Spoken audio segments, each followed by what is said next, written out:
This week on the Rutledge Perspective, we are finishing up our month talking about clarity.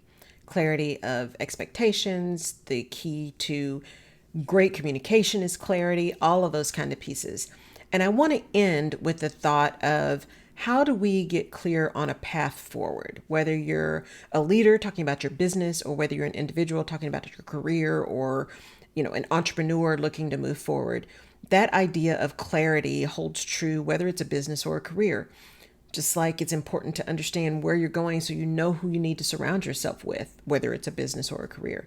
And getting really clear on that sets the foundation for everything that you're going to do going forward. And it gives you a great sense of sturdiness, a great sense of comfort that you at least have a plan. And so if you have a plan and you know where you're going, then as things move or adjust, you're able to see that as simply modifications or slight detours as opposed to complete derailments.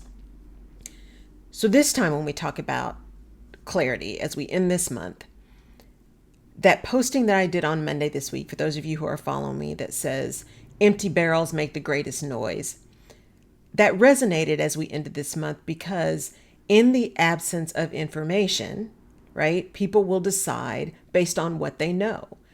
And when there isn't real information coming out, all of the noise is just what's bombarding people. When we think about even coming out of the COVID coma that we've been in, masks, no masks, vaccinated, not vaccinated, boosters, no boosters, all of this chaos, all of this noise around how we're going to go back. Are you going back to work? Are you not going back to work? Do we require vaccines? Do we not require vaccines? You have to prove you're vaccinated? I mean, just the myriad of things is all noise. It's all noise. And in order for us to actually function well, we have to figure out how to rise above the noise so we can get at real information, real data, real facts, real insight in order to make the decisions and take the actions that we want and need to make for our businesses. But the noise kind of can keep us stuck, or the noise can put us in situations and point us in directions that aren't necessarily aligned with where we want to go.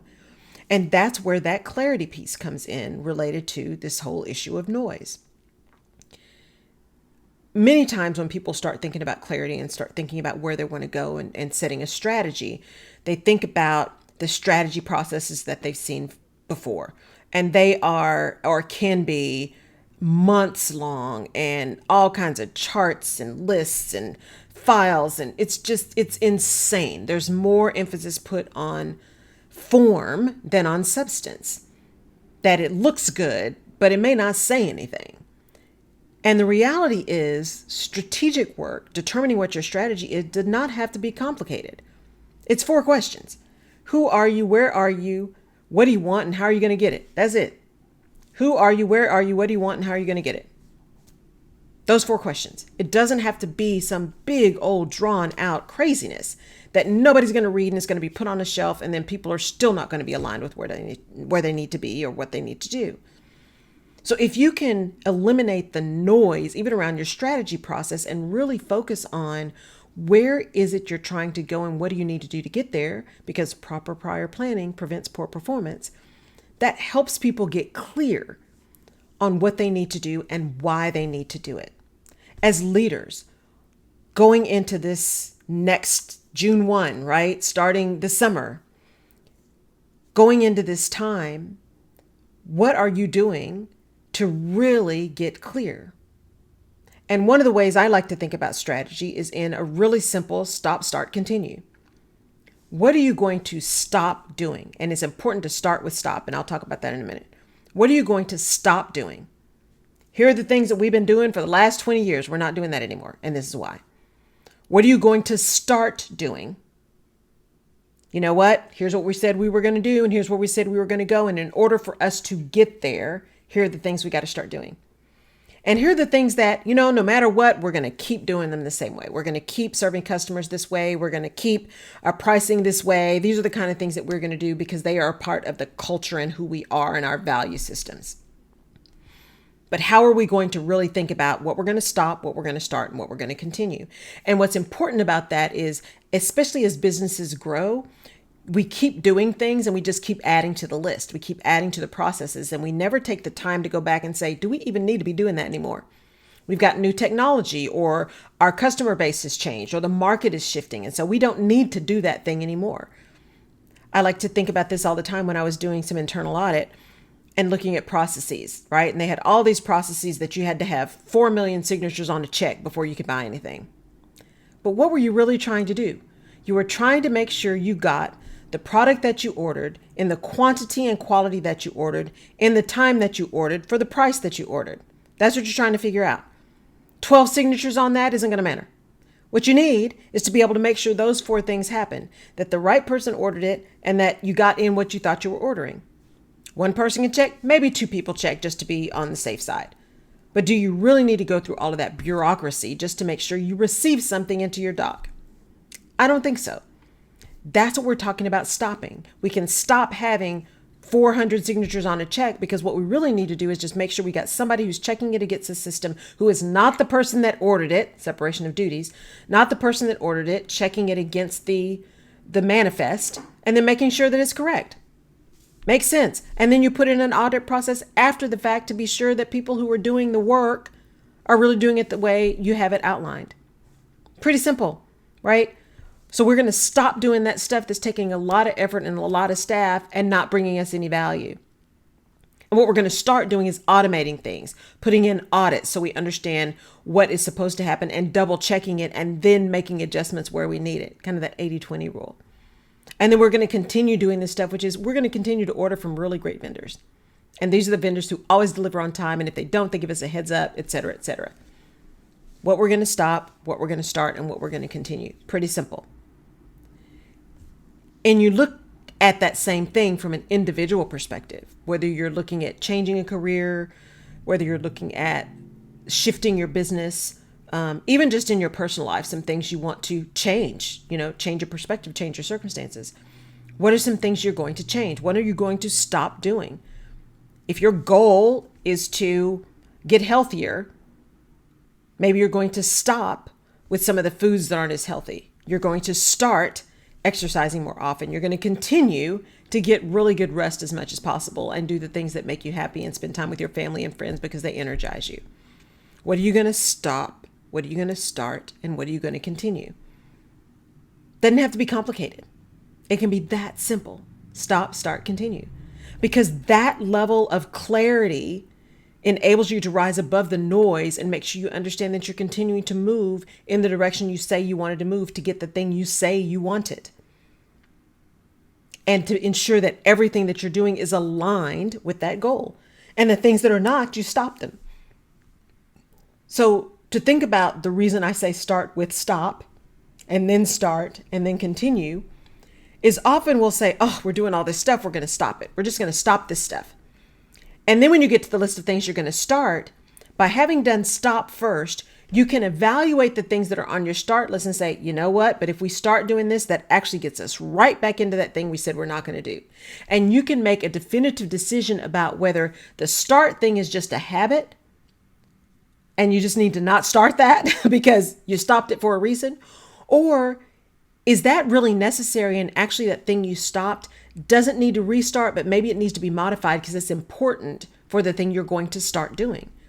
So by starting with stop, the things you're no longer going to do, and then evaluating that when you look at your start list, you can make sure that you're not putting yourself back in a situation that you're continuing doing the same thing over and over and over again and expecting a different outcome. That's the definition of insanity, as they say. So start with stop. Start with the things you're no longer going to do. And then look at the things that you're going to start doing and make sure that they don't then bring something back that you're getting rid of. And then the things that you're going to continue, how do those tie into those 2 other things?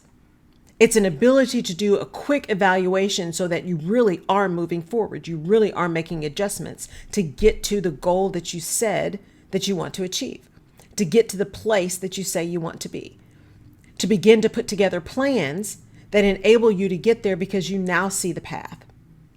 And by doing that, that stop, start, continue, that also helps the people who are looking to you to get above the noise. So when they hear you got to have 400 signatures on this thing, it's like, wait, we just did this stop, start, continue thing. We're going to stop doing that. I'm not going to get caught up in that. Here's what we're doing now. I'm not going to let that drag me down back into the rabbit hole. because I understand where we're trying to go and what we're trying to do. And I understand this process that we've done along this strategy. I'm clear on what we're no longer going to do and what we are going to start doing and why, so that I can do those things. Whether I necessarily agree 100% or not, at least I understand why, so I can move forward. So getting that clarity around where you're going to go and what you're going to do does not have to be an exercise in 6, 7, 8 months of charts and spreadsheets and different colors and all this kind of stuff. It's just asking the questions and then spending time coming up with answers that are based on really where you want to go and why you want to do it. Because if you can really concentrate on your why and be clear about your why, you can communicate that to anyone else who needs to hear it. And then ensure that every action that you take ties into that. And understand your career as a career flow instead of a career path. So that if you have to deviate, if you have to take the left fork instead of the right fork, if you even have to take a fork, if it starts to wind, if it doubles back, you still understand where the end goal is. And so you've got the light at the end of the tunnel, and those slight deviations or slight changes just become that, as opposed to derailers.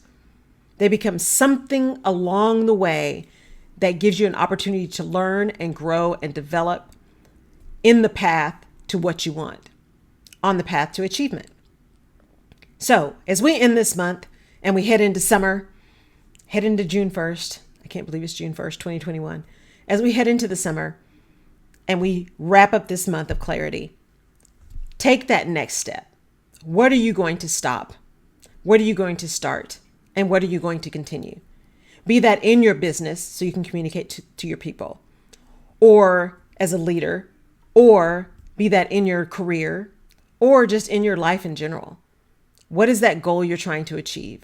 And what are the things you need to stop doing, start doing, and continue doing to be able to get there? Get really clear on that, because that clarity is going to help catapult you forward. And that's the Rutledge Perspective for this week. Short and sweet. Thank you guys so much for being with me. I really appreciate your listening and tuning in and downloading and passing it on to other people. As we move into the summer, I will still be doing this, downloading a new episode every Wednesday. If you have something particular you'd like me to cover, send me a DM, give us a rating, give us a comment. Love to have your input. Have a fantastic rest of your week. Happy and safe Memorial Day, and we will catch you next week. Take care.